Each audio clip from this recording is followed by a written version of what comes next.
In the previous insight, we spoke on the importance of reading through our ears if we can't seem to find the time to read in the traditional way. And for that, we highlighted the wonder of audiobooks. However, audiobooks require time, money, and production value to create. As someone who has spent years recording our voice for narrating documentaries, podcast interviews, and other long-form audio outputs, we can tell you it takes talent to read a book out well, requiring professional speaking skills, if not even acting skills. Not to mention a soundproof space to do it in, not too different than a recording studio. Because audiobooks are a significant amount of work to make, they typically are only made for more modern, mainstream, commercially successful texts. So what about older books? Many old texts that are packed with excellence have not been transcribed into an audiobook, obviously.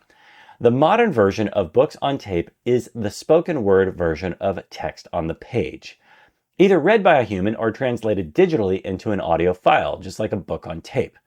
This is a technique called text-to-speech, which is an absolute secret weapon of outstandingness.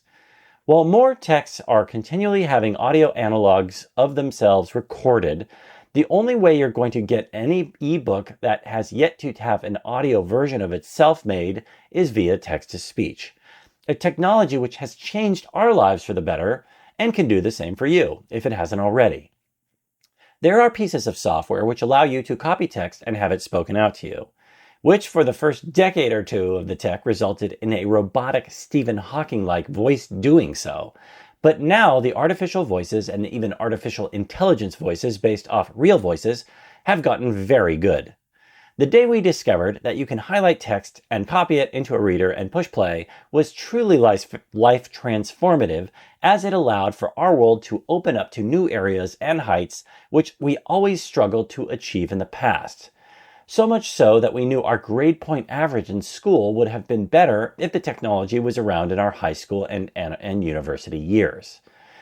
So even though text-to-speech doesn't work on charts or graphs or math so much, and those are more common in educational books than in other forms of fiction or nonfiction prose, if you're going through formal schooling now and can circumvent the big heavy analog school textbook greed monopoly and somehow get ebook versions of a text that are required for your schooling, it's a beautiful time to educate yourself through reading with greater ease due to the ability to have this technology at your fingertips.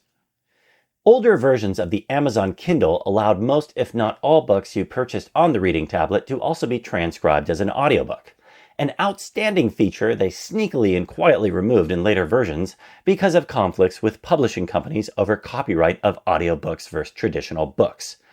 Even though they are also a giant centralized behemoth worth nearly $1 trillion and continuously lower out the payout percentage their App Store developers receive because they apparently still aren't happy with their profit margins, we will, believe it or not, give credit to the richest company on spaceship Earth, Apple, and mention that in more recent versions of the Mac OS operating system, there is an incredible feature where you can simply highlight any text, be that at full prose or an article or single, minor paragraph, and then right-click on the highlighted text and say something to the extent like read highlighted text as spoken track. Boom.